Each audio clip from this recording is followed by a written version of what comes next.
All right, we are now recording. Hello. So, Good afternoon. good afternoon. Thank you, everyone, for joining us here on our what is now a tri-weekly series of webinars that we are doing here at Friendship Place to talk about the work that we are doing in the community. And this is a very exciting, special one. We get to hear from some of the people who we have worked with and giving them the opportunity to tell their story and share with them how life has changed because of the work Friendship Place does. As always, I'm going to start throwing to Jean-Michel Gero, who is our president and CEO. I'm going to unmute him so he can say a few words about getting us kicked off here. So, Jean-Michel, over to you. Thank you, Chris. Thank you for organizing the call. Thank you, Alan, for coordinating. I really appreciate it. It's so important to hear from our most important people, our participants. We started Voices of Hope over 10 years ago because we felt that it was really important, again, to give our participants a voice in that way so people can share their stories of hope and rebuilding and can help other people understand the circumstances around homelessness, but also help people who are currently living in homelessness for a sense of hope and learn from others who have experienced it. So that's Voices of Hope. Again, I want to thank you, Alan, for coordinating the Speakers Bureau now for several years. You've done a tremendous job, and we really appreciate you for that and the other things you do for us, of course. We hope also that the Speakers Bureau, Voices of Hope, will have a special voice in our strategic planning process that is going to start this month, next month actually, in July. So we will be talking to you about this as the process unfolds.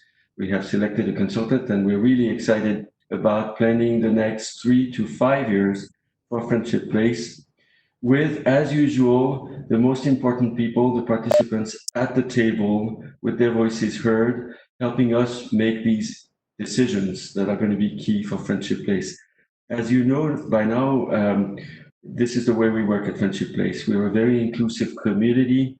We're welcoming and affirming, and we want to hear from everybody as we plan our future and look at maybe a new programming and so on and so forth. So that's the strategic planning process.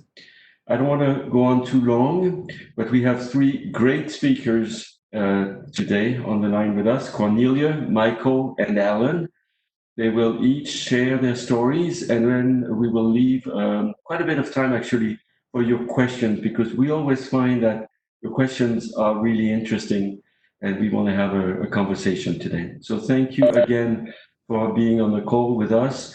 To all the donors, the supporters on the call, we appreciate you. You know that all our privately funded initiatives like the drop-in center, the psychiatric consultations, the 430 case management program for young people, the street outreach in Upper Northwest and Aim Higher depend on the donations we receive from the community. And Friendship Place, I have to say, is very impressive because it's a true community-based organization with a wide window open on you as community members. So thank you. Oh, thank you, Jean-Michel. And like Jean-Michel said, we have opportunities to ask questions about as we go forward. And what I'm going to do is direct you to the chat box. If you go hover around the bottom of your screen, you'll see an opportunity with a little bubble, like a cartoon bubble, that opens the chat box, and you can enter your questions there. We can also throw open the lines for everyone to ask their questions later on, but it works very smoothly if you pose your questions inside the chat room. This way, I'll just be able to ask them as we go along. As Jean-Michel also said, we do have 3 speakers today. The leader person I'm going to throw to is actually the head of our Speakers Bureau, Voices of Hope, and as I've said a few times in the last couple of weeks at different events, truly the heart and soul of Friendship Place. Alan I've been honored to be his colleague for the last 3+ years that I've been here, and I've learned a lot from him. And he is so generous about sharing his time and his story. So I'm going to actually turn this over to Alan now to introduce the speakers, and we'll go from there. And so you get to hear directly from people. So Alan, I'm going to mute my line and turn it to you. Good afternoon, everyone. Thank you very much, Chris. It's my honor, my blessing to do whatever little part I can.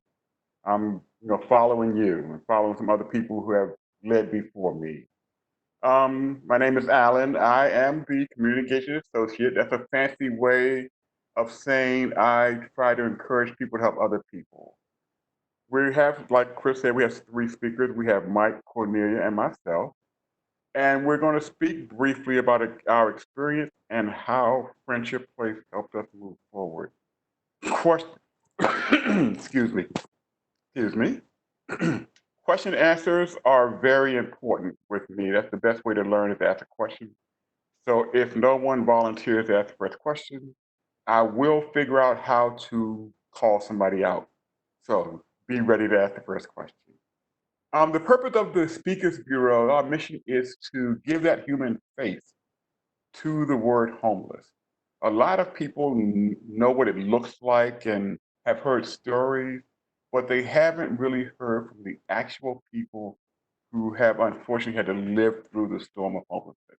So that's the mission of the Speakers Bureau, is to shine a light and open someone's eyes. And it has worked very well over the last 10 years.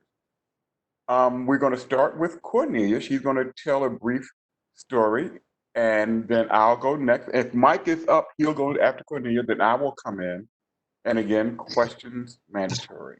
So, Cornelia, I am muting myself, and it's your turn, dear.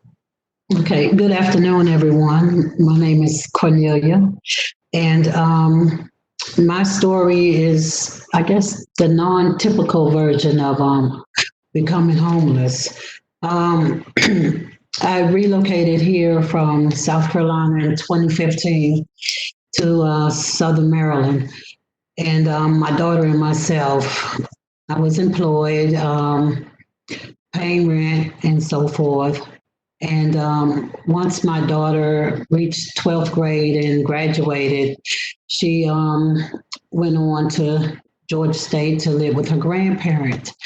And so she called home and said, Mom, since I'm no longer there, how about you just downsize and save some money and get a one bedroom as opposed to the two bedroom that we were originally in.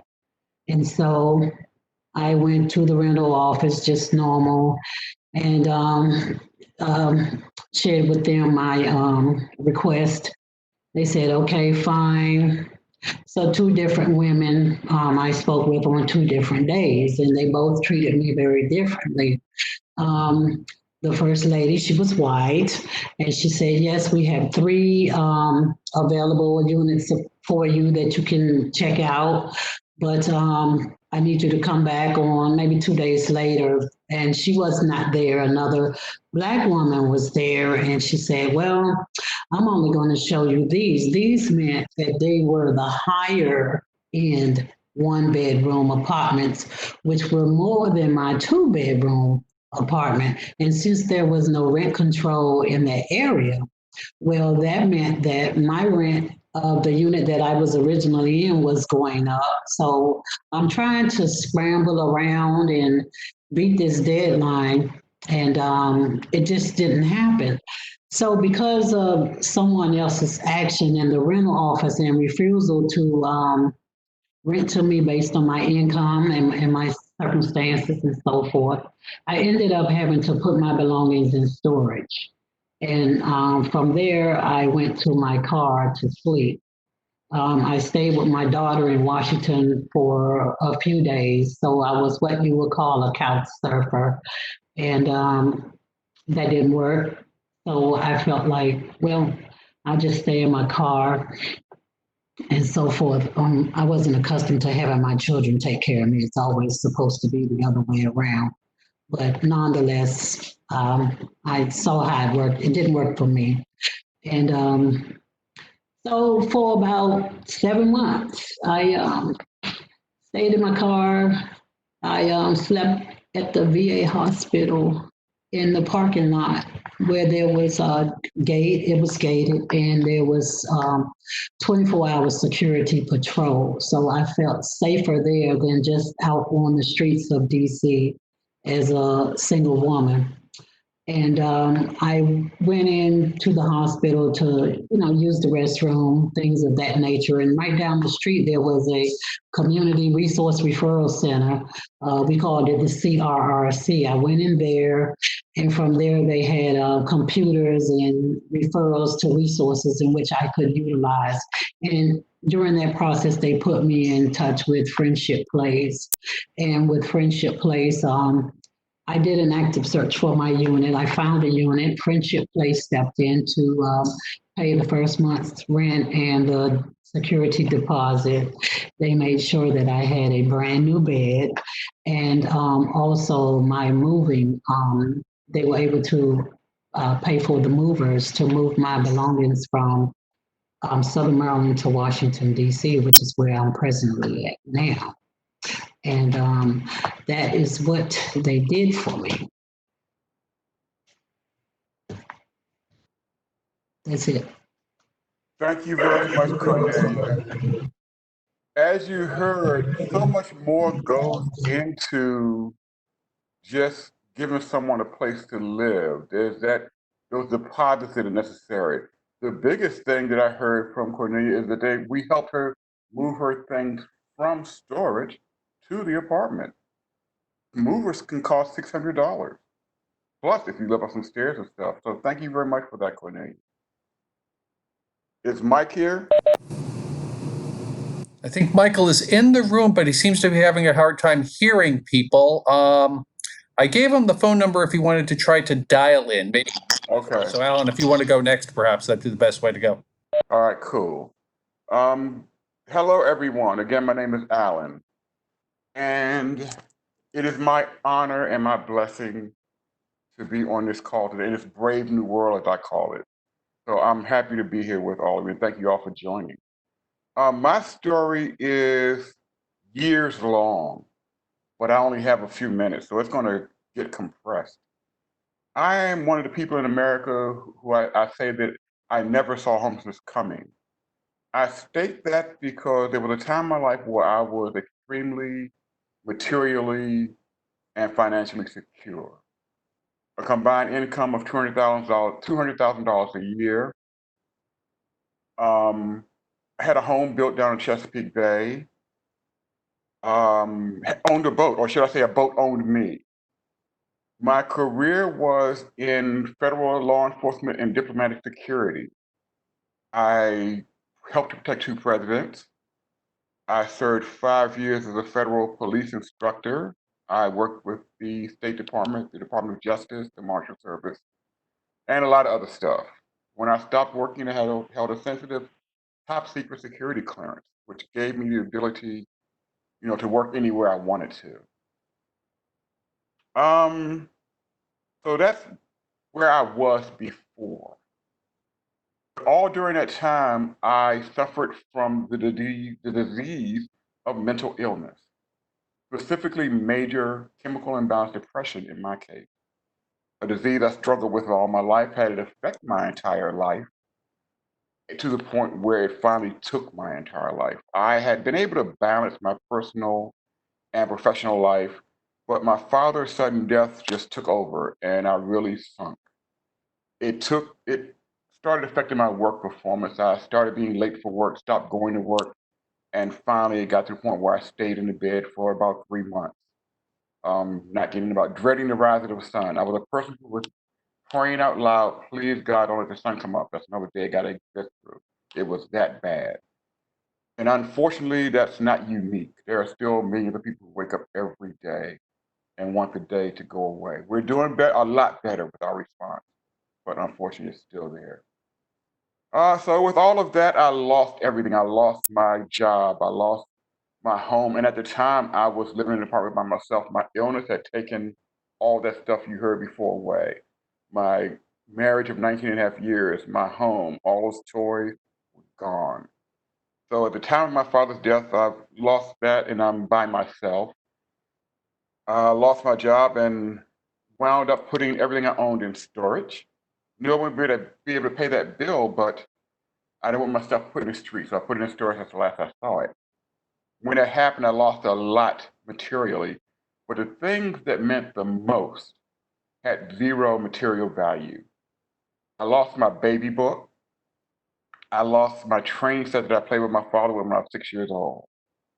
I lost my great grandfather's pocket watch. I lost some artwork and heirlooms that I was supposed to hold on. Artwork by my mom and heirlooms that, as the oldest son, I was responsible for holding on to.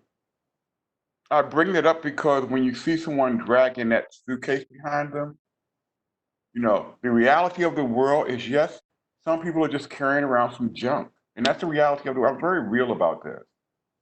But the other side of that coin is that some of those people are carrying their last connection to the world.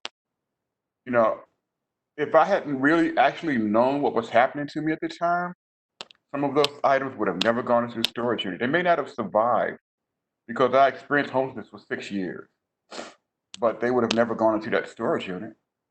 So think about that when you see somebody carrying that bag. Well, lost everything, wound up on the street, totally in shock, totally in loss. And my first few months of homelessness were really hard because I had no idea, no information on social services. I never had to look in that box before. So when it came time, I had no idea what was going on. I didn't bathe for quite a few months, didn't speak for quite a few months. It got to a point where I had to eat out of the trash because I ran out of food and had no idea. I had heard of a soup kitchen, but where one was, no idea. So really, really hard. You heard me say I've eaten out of the trash. I've had a rat. I've had more than one rat on me. It can be really, really hard. I've experienced the best and the worst. I have been ignored just because I'm someone experiencing homelessness. I said good morning to a lady at the bus stop. She turned, she saw a homeless person, and turned her back. Being someone experiencing homelessness is already hard. You want to be invisible, but to have somebody turn their back on you, my day was done. The best in people. One winter morning, so cold, I was shaking off a bench. This old lady walked up to me, asked my name, said she's gonna say a prayer for me, gave me $2 for a cup of coffee. Best cup of coffee I ever had in my life because I was cold through and through. I never forget that woman.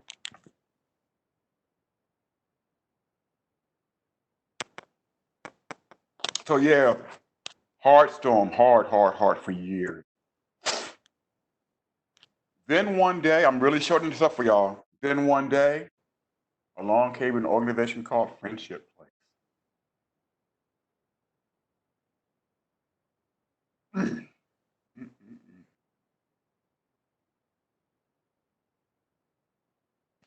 This organization saved my life, changed my life, helped me learn to live a different life,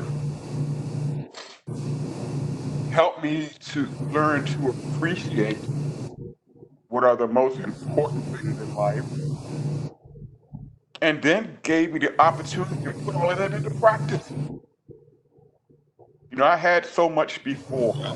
I call it, I had keys.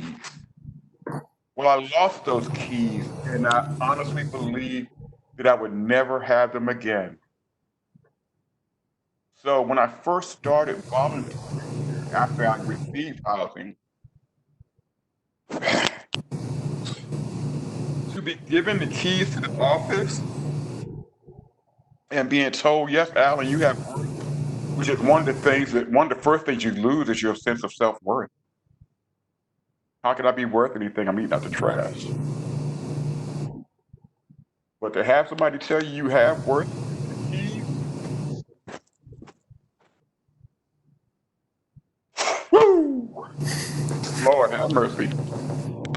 Well, anyway, started volunteering, and that turned into a staff position here at Friendship Place. And, they tell me I do something here, but I say, I do my little part to help us do the big part.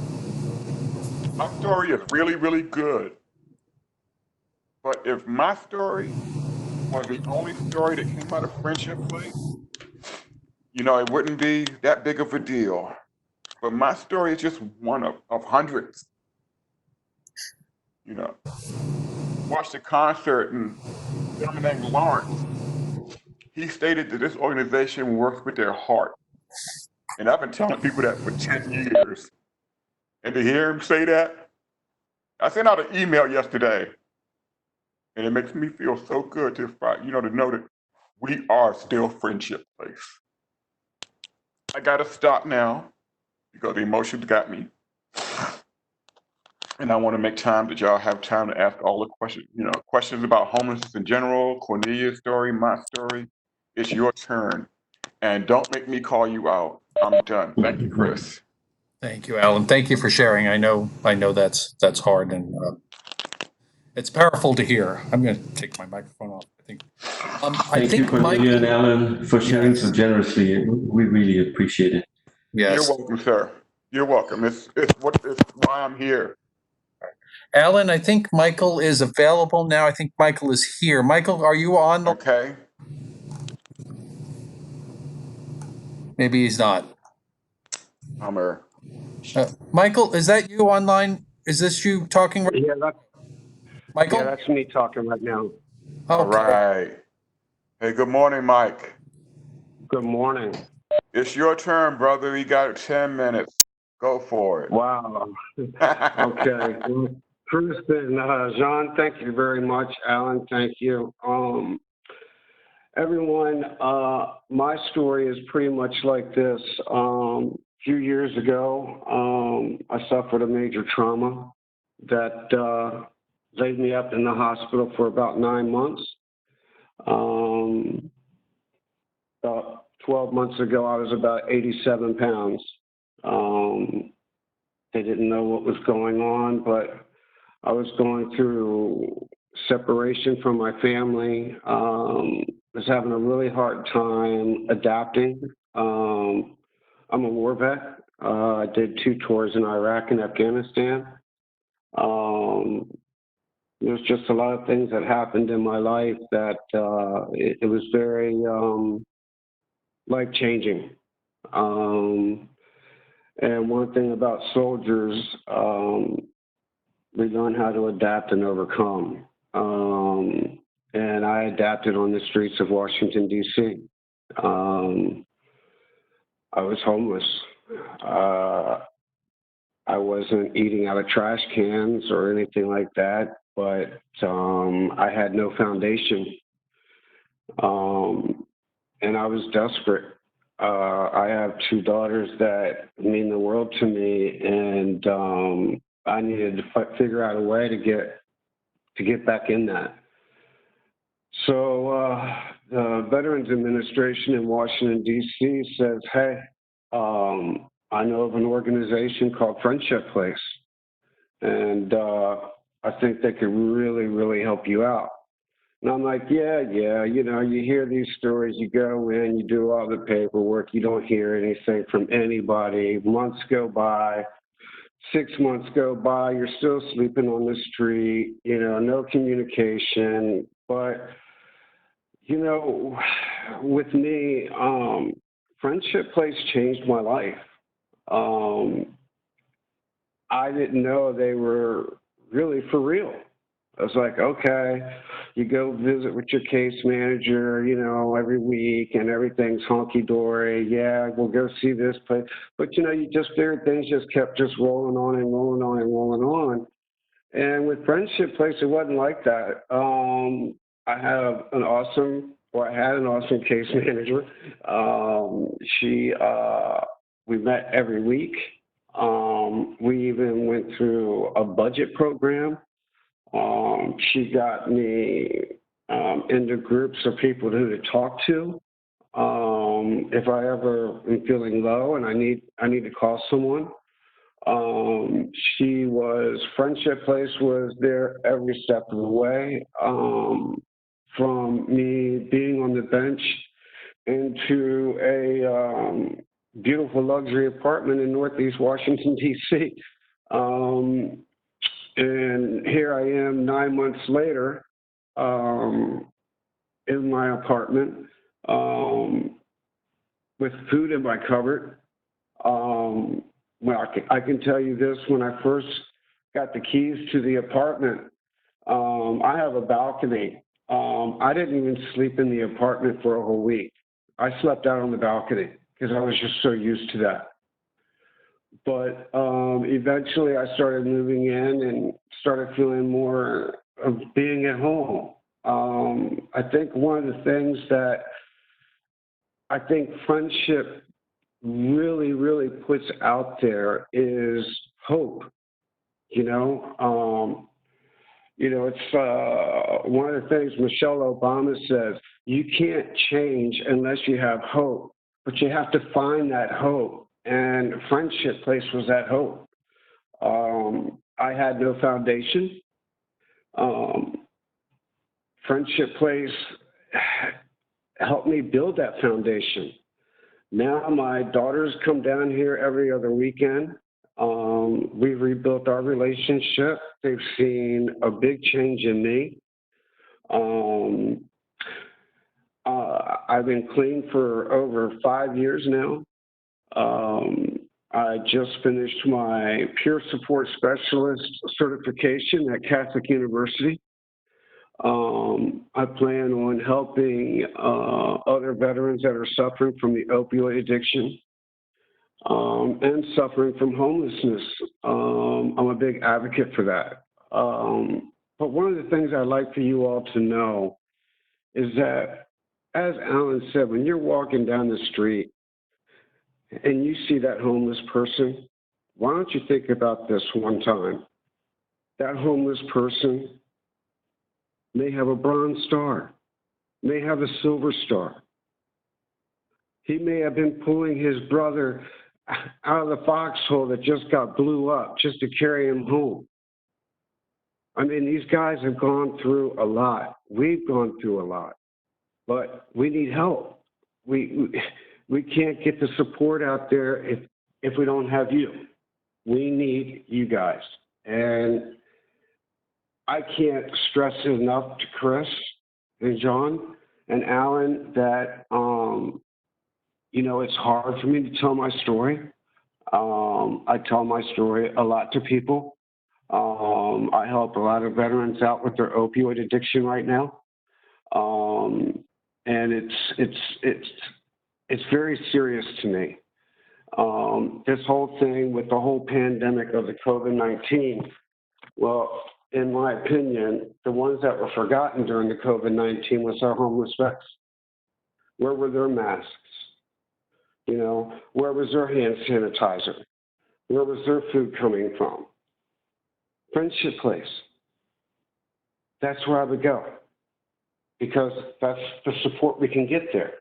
We know we can get those resources from them, and we need other organizations like that to come together, not just as single, but come together as one and just make it work. I mean, we cannot forget about the vets. I'm a firm believer in the Veterans First program with Friendship Place, and I will push that program until the day I die. So, ladies and gentlemen, thank you for your time. If there's anything you need or you have any questions, please feel free to ask. Thank you so much, Michael. If I may, I want to echo Mike's comment on case management. Whenever I speak to groups, I always praise our case management program, because I've said it before, I'll say it again, it's more to securing housing than just putting someone in an apartment. And our case management program is top above any I've ever met. When I got housing, I was in such a mental state that I may have gone into that apartment and not come out. But our case management program wouldn't allow that. I'm done. Correct. Oh, no. Great. Yes, Michael, Alan, Cornelia, thank you for sharing your stories. As we mentioned, there's an opportunity to ask questions. I'm going to start by asking one, and Michael, I'll start with you because you raised it yourself.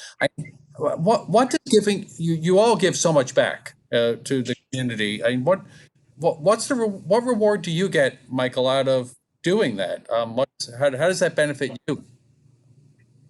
Man, when I walk the streets of DC every day.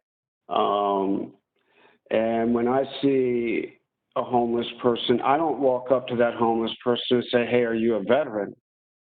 you know. But I'll give them a cup of coffee, or I'll go by the corner and give them a bottle of water. I'm just not gonna. I guess I was raised that you leave nobody behind, you know, and I feel like we're leaving them behind, you know. And they do have a lot of issues. A lot of them, you know, I can tell you, on a military standpoint, a lot of the homeless veterans, they're more comfortable being homeless. But the one issue I have with that is that it's okay for that to happen with that individual, but still not give up on them. Still give them the resources, still give them masks, still bring them hand sanitizer, still bring them a sandwich. You know, that's how I make the change. On the opioid addiction with the veterans at the VA hospital, I work very hard with them. A lot of them want to change, but they want to know how I did it. And, you know, a lot of it has to do with Friendship Place. They gave me my foundation back. I try to show people that if you surround yourself with positive people and positive things, I'm a firm believer that positive things will happen. And, you know, so they see me as a work in progress, that I'm walking the walk, I'm staying on the right side of the fence. So now they're trying it, and it's working. It really is working. No. Thank you for doing that. That's phenomenal. I mean, Cornelia, you know, what I know you've done a lot of interesting things since you and I first met. What do you do now, and how do you fill your days? Oh, I'm sorry, you may be muted. Let me unmute you. Sorry about that. Okay. Well, of course, I was trying to get my business up and running online and ran into a few glitches there. But my purpose, as I saw it, was to detail and clean vehicles for persons who probably could not afford it, especially now. I have products to sanitize that are CDC approved and so forth.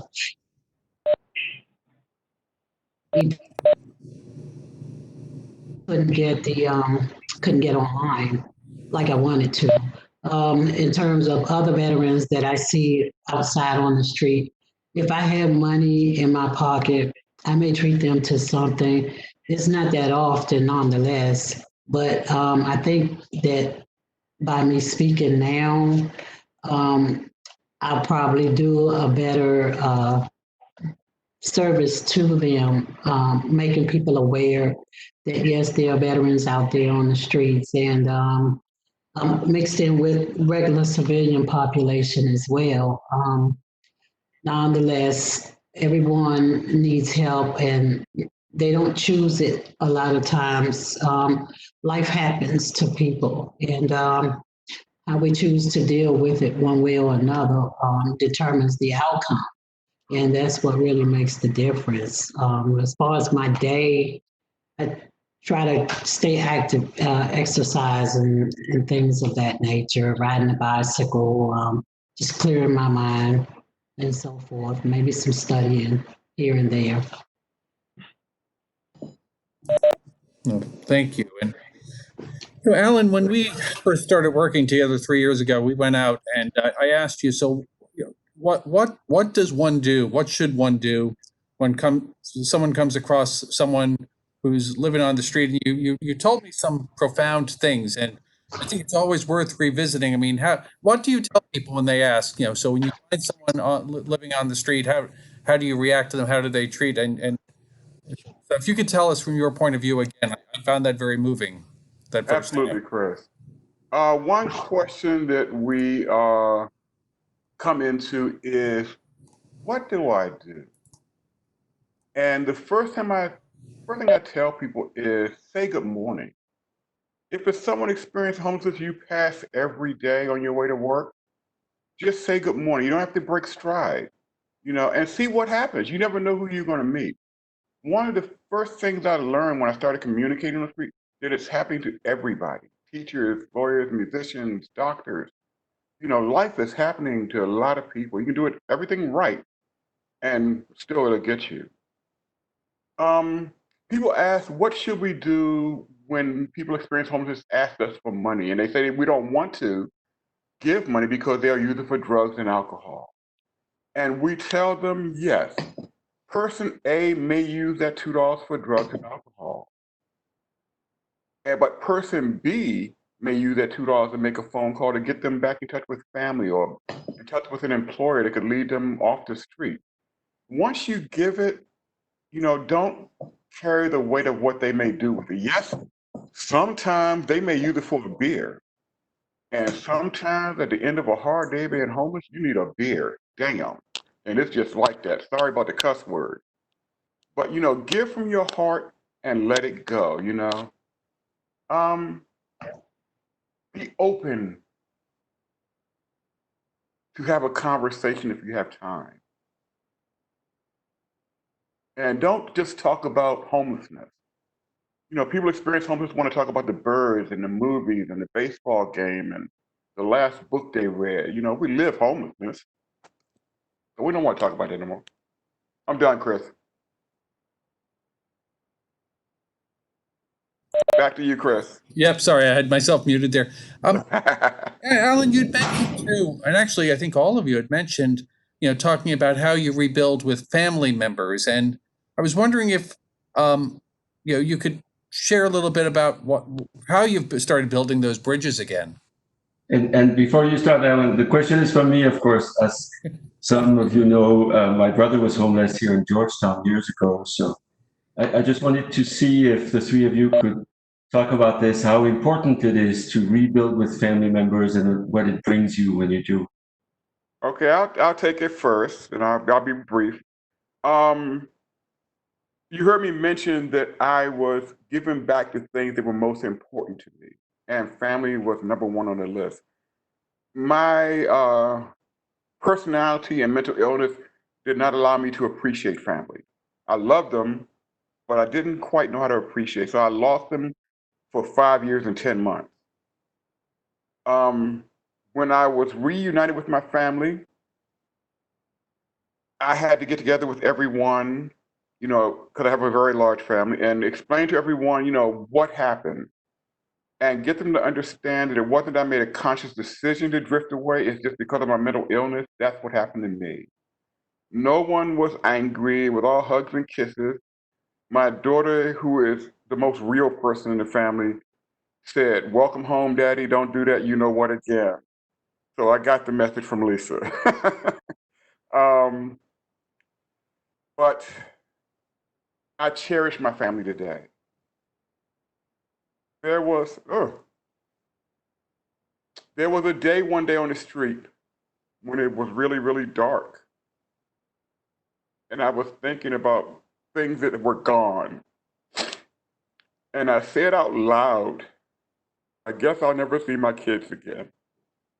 But I couldn't see any way out of it. So I'm so, so glad that wasn't the end of the story. So I'm in touch with my family, strong. I just spent the weekend with my son. My daughter lives wherever the plane lands, but we talk once a week.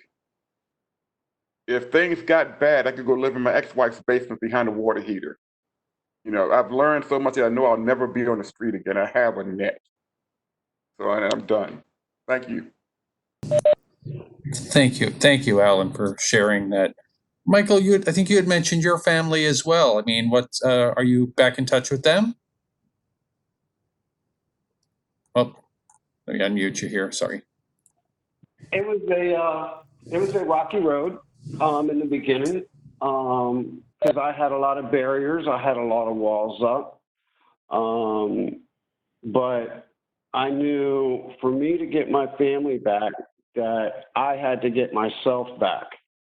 And I didn't want my daughters to see me on the street. I was scared that they were going to run into me because they like to go to the museums downtown. So I always made sure I stayed away from that. Excuse me. But I think the biggest thing for me was when my daughters when my daughters came to the apartment for the first time, and they saw that it wasn't just a bed in a room that I was renting. It wasn't, some flea bag or, anything like that. They started seeing their father starting to come back the way he was. I believe in family. I love my daughters to death. They're my life. They were the only things that kept me going. So having a home, I don't know. As long as I have a roof over my head, I know that my daughters and I are just going to keep growing and growing and growing. And, I can't stress enough how much it means to someone that hasn't had a whole lot, and for an organization to take a chance on an individual that they don't know, to take them in and treat us like we're family. That's what really drew me to Friendship Place. It was just the whole family kind of atmosphere. Everyone cared about each other, I know that I can pick up the phone and call Alan and Chris anytime,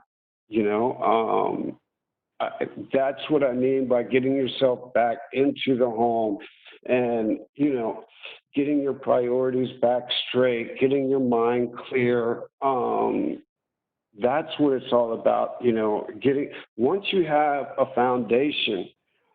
See, when you're on the street, and I'm going to make this real brief, when you're on the street, that's as low as you can get.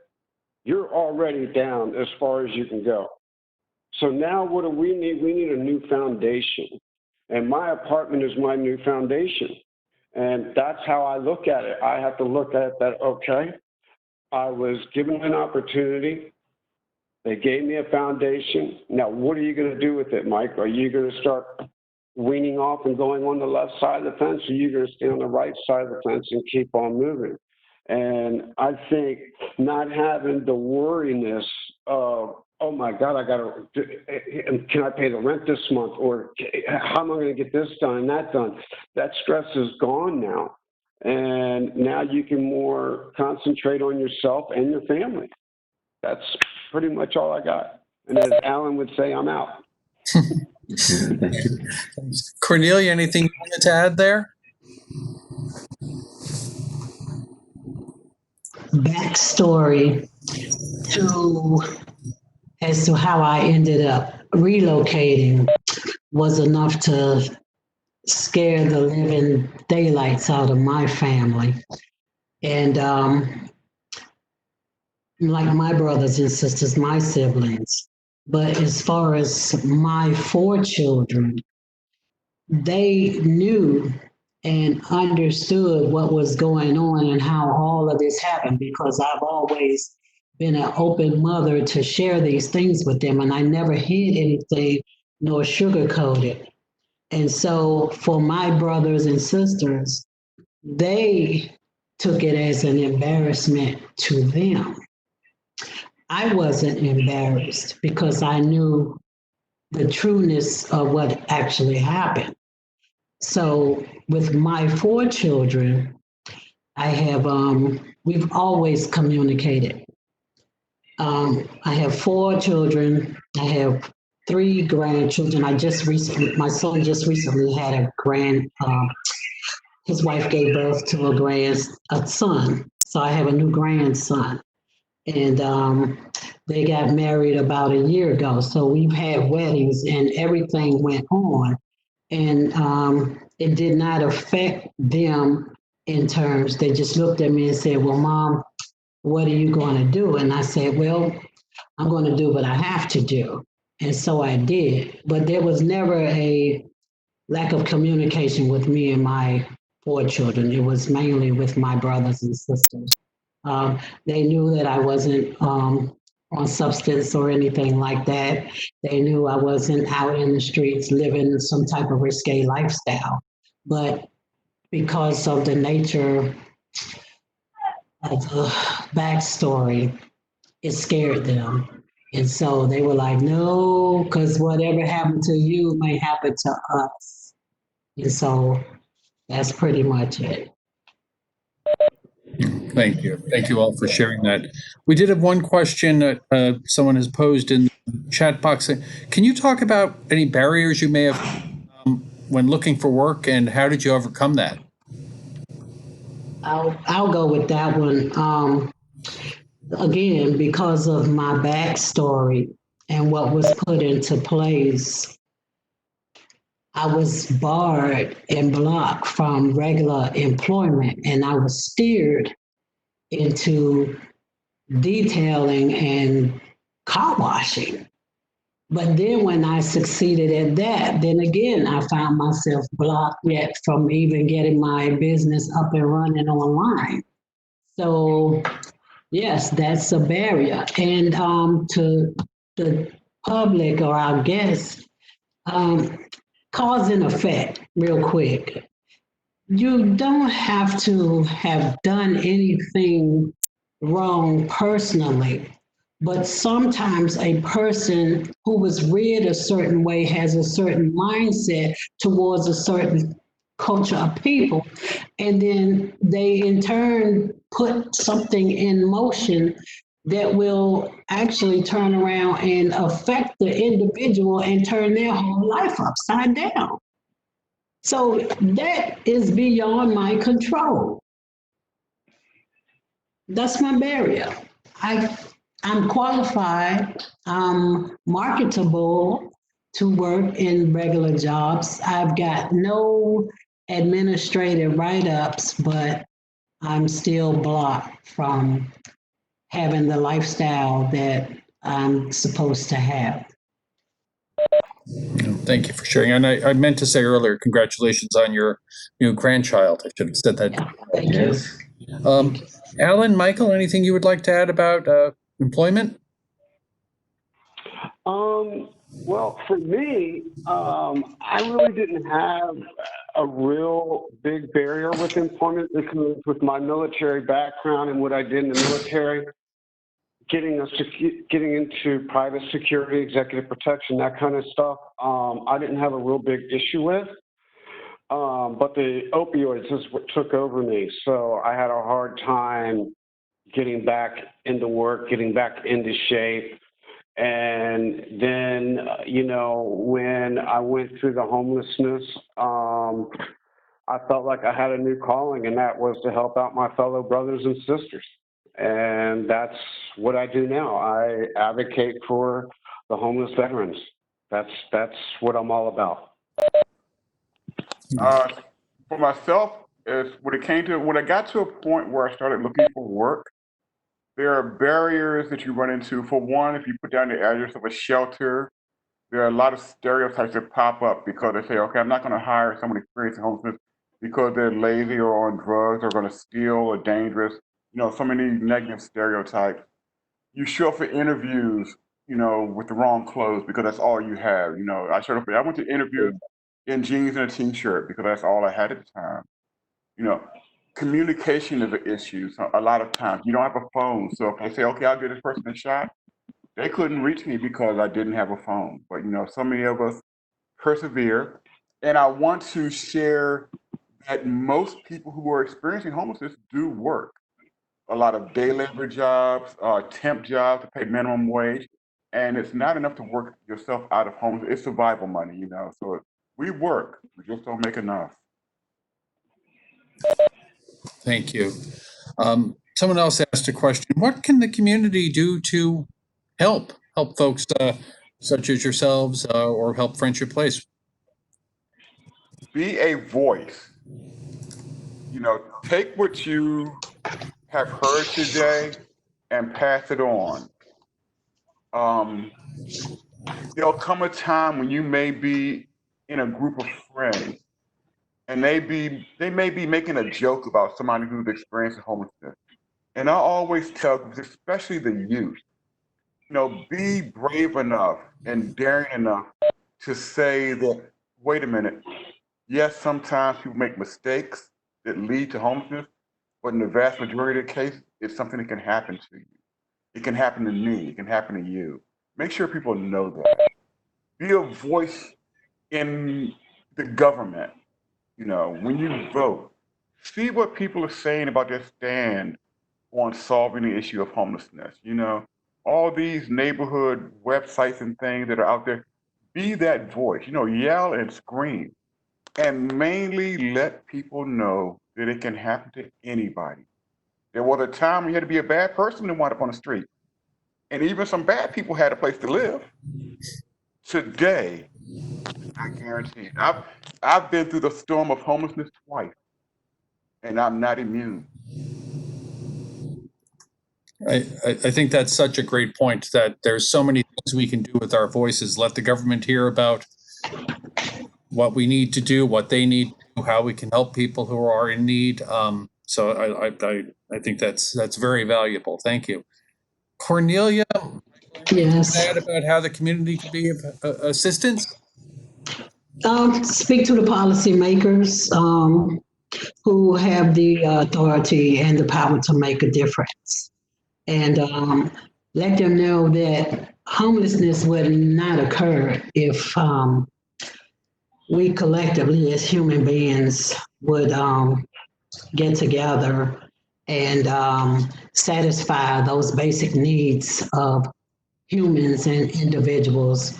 We all need shelter, we all need food, we all need transportation and clothing, et cetera, et cetera. And the main thing that keeps a person from being homeless is when we can maintain the continuity before the individual loses everything, and then they have to go through the process and use tax dollars and money and start the process all over again, as if when we catch them before they come out or become homeless, we can just stabilize them in that environment without having to make those unnecessarily purchases to some degree. We can keep them in the housing and so forth that they're in. Don't wait till they come out and then they get on the street and then you have to search for dollars and cents to put them back in. The continuity must be maintained long before that. Thank you. I think that's all great advice for all of us. So thank you. We've come up to the end of the hour here, so I really want to thank everybody for everyone on this call who's a friend or supporter of Friendship Place in some way. You make our work possible, and you help us to help over 3,300 people last year, thousands of people every year. So I really do want to, Alan, thank you for sharing, Cornelia as well, Michael. These are powerful stories, and again, any successes that we see in working with you is thanks to everyone on this call. So I'm going to toss to Jean-Michel now to any closing thoughts you might have. Thank you, Chris. And Cornelia, such a great point you make about continuity and the need of prevention services to catch things early and avoid the crisis homelessness brings, of course. And we're working in that direction at Friendship Place. So I'm really happy that we are. I want to thank you all for being on the call. I want to thank you for your support. You know that we couldn't do this without you. And I also want to thank, of course, our three great speakers for sharing so openly and so gracefully today. Thank you so much to the three of you. You're very welcome, sir. Thank you, Alan. Again, yeah, no, this is so. We'll be back, I believe, 3 weeks from now. Topics still be determined, but we are trying to put together these webinars every 3 weeks. Seems like a nice pattern. There's so many great stories at Friendship Place. So many between the people we serve to the people who work here to the people who support our work. And this is an opportunity to share these stories. So thank you for being part of our world for this hour. And I hope everyone stays healthy and safe. And please enjoy the rest of the week and the long holiday weekend. Thank you. Have a good day, everyone. Thank you.